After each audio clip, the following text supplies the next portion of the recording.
And now to some more breaking news here tonight at 11. A nation remains on edge following a deadly ICE shooting in Minneapolis. And then today, 2 more people were shot by federal agents, this time in Portland. Protests, meantime, continue in both Minneapolis and here in Manhattan following the deadly ICE shooting of a driver inside her SUV yesterday.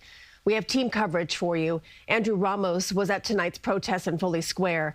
Let's begin here in studio with Brennan and the latest out of Portland and Minneapolis. Yes, Christine, the shooting in Portland involved 2 people in a car. Now, the Department of Homeland Security says Border Patrol agents were on an enforcement case, and the driver was a Venezuelan illegal alien and gang member involved in a recent shooting. But tonight, the mayor of Portland said he can't trust what the federal government says and blasted ICE operations in the city. The DHS says U.S. Border Patrol agents were conducting a vehicle stop in Portland, Oregon, and when agents identified themselves, the driver weaponized the vehicle and tried to run them over. It says an agent fired a defensive shot as the driver drove off with a passenger. Our priority and main concern is that there is a thorough and complete investigation, that all facts that can be learned are obtained. Police say the 2 people shot are in the hospital and their condition is not known. The mayor of Portland wants all ICE operations to stop. Portland is not a training ground for militarized agents.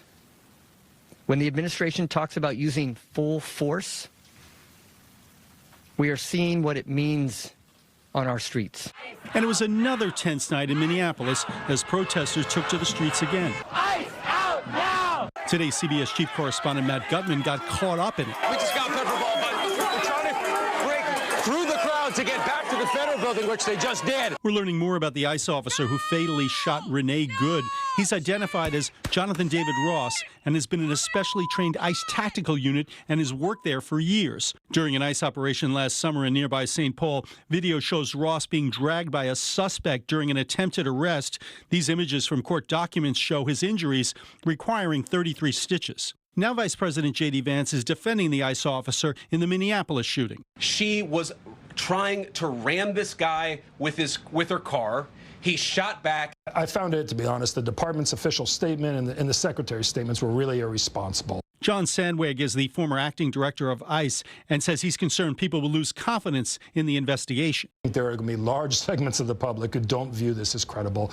I don't blame them. Local officials say they've not been allowed access to the investigation. The only way we find the answers is a thorough investigation by nonpartisan professionals.